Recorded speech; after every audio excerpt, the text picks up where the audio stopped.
Good morning all of you. Welcome to PCC coaching classes. Patel coaching classes आपका स्वागत करता है। ठीक है, आज हम करेंगे एमसीक्यू क्वेश्चन। ठीक है, तो सबसे पहले हमारा क्वेश्चन है बायोगैस का मुख्य घटक है एथेन, मेथेन, गोबर, ब्यूटेन। क्या है बायोगैस? कैसे बनता है बायोगैस?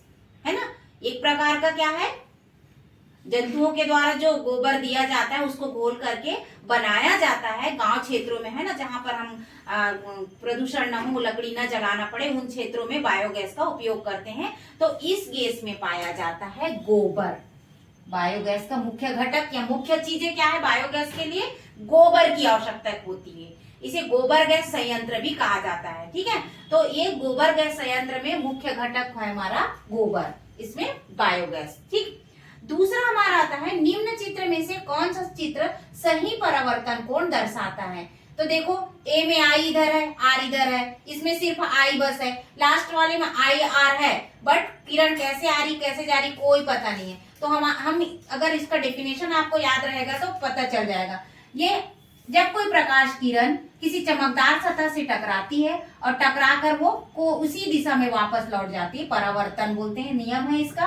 और आपतन कोण और परावर्तन कोण सदैव क्या होते हैं? बराबर होते हैं। जैसे ये 30 डिग्री का है तो ये भी 30 डिग्री का होगा। तो हमारा आंसर क्या होगा? सी होगा। ठीक है, उदासीनीकरण अभिक्रिया किसे कहेंगे? इसके लिए भी डेफिनेशन होना चाहिए। अम्ल का अम्ल से क्रिया कराते हैं क्या?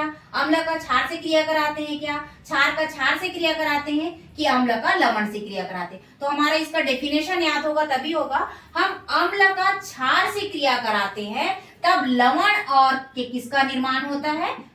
पानी का निर्माण होता है। तो इस अभिक्रिया को बोलते हैं उदासीनीकरण अभिक्रिया। तो मतलब हमारा दूसरा आंसर क्या होगा? सही होगा। फोर्थ क्वेश्चन है छत्तीसगढ़ में पाए जाने वाले लोहे का प्रमुख अयस्क कौन सा है? हमारे छत्तीसगढ़ में बहुत सारे अयस्क पाए जाते हैं। तो हमारे छत्तीसगढ़ में लोहे का अयस्क क्या है? हेमेटाइट है। तो हमारा फर्स्ट आंसर सही होगा। हेमेटाइट अयस्क के निष्कर्षण करके हम लोहा प्राप्त कर सकते हैं। जीवाश्म ईंधन है कोयला, पेट्रोलियम, प्राकृतिक गैस, बायोगैस, तरंग ऊर्जा, नाभिकीय ऊर्जा या ज्वारीय ऊर्जा, पत्र बिजली ऊर्जा या पवन ऊर्जा या भूतापीय ऊर्जा। ये तीन तो हमको नहीं लग रहे हैं, है ना। जीवाश्म ईंधन मुख्यतः जीवाश्म ईंधन में क्या क्या प्राप्त होता है? कोयला, पेट्रोलियम और प्राकृतिक गैस। और जीवाश्म ईंधन कैसे बनता है पता है ना बच्चों की? हजारों लाखों साल इसको बनने में लग जाता है। बहुत सारी चीजें नीचे पृथ्वी के नीचे अंदर दबते जाती है, उसके बाद हमको ये जीवाश्म ईंधन प्राप्त होता है। तो मैं ए आंसर में जाऊंगी, कोयला, पेट्रोलियम, प्राकृतिक गैस और बायोगैस। अब हमारा आता है छठवां प्रश्न। छठवां प्रश्न में क्या है? रक्त में शर्करा की मात्रा का नियंत्रण करती है कौन सी ग्रंथि? पैराथायरॉइड ग्रंथि, अग्नाशय ग्रंथि, एड्रिनल ग्रंथि या पीनियल ग्रंथि? कौन सी ग्रंथि करती है? तो अग्नाशय जो है कौन से हार्मोन्स का स्राव करती है? एक इंसुलिन नामक हार्मोन का स्राव करती है।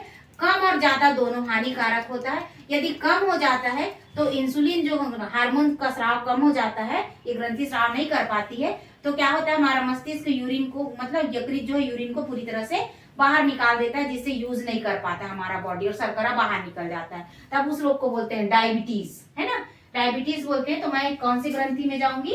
अग्नाशय ग्रंथि हमारा सही है। यही हमारे रक्त में शर्करा की मात्रा का नियंत्रण करता है। उसके बाद आता है हमारा एक क्वेश्चन, रात को हम सोए हुए होते हैं और यदि हमें मच्छर काटता है तो सोते हुए भी हम उस मच्छर के काटने से बचने का प्रयास करते हैं। इस क्रिया का नियंत्रण कौन करता है? तो कुछ क्रियाएं हमारे बॉडी में अनैच्छिक होती है ना, और ये इसका नियंत्रण हमारा मेरुरज्जु के द्वारा होता है, लेकिन इसका सूचना हमारे मस्तिष्क को जाता है, जिससे हमारा हाथ या पैर को या मच्छर को हम भगा देते हैं। तो इसका नियंत्रण हमारा कौन करता है? मेरुरज्जु करता है। ठीक है, समझ में आया? हमारा लास्ट क्वेश्चन है, आंख से प्रतिबिंब बनता है। आंख के कौन से भाग में हमारा प्रतिबिंब बनता है? मतलब हम जैसे कोई चीज को देख रहे हैं तो प्रतिबिंब कहाँ पर बनता है? आइरिस में बनता है, पुतली में बनता है, रेटिना में बनता है कि कार्निया में बनता है? तो किस में बनता है प्रतिबिंब? रेटिना पर बनता है, और वस्तु का उल्टा प्रतिबिंब बनता है, जिससे हमारी आंख जो है क्या करती है?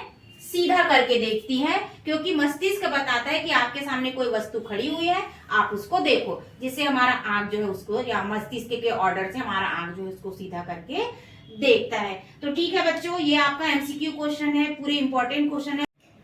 ओके बच्चों, आपको अगर यदि मेरा वीडियो अच्छा लगा एमसीक्यू क्वेश्चन वाला, तो प्लीज आप लाइक करें, सब्सक्राइब करें एंड शेयर करें। Thank you.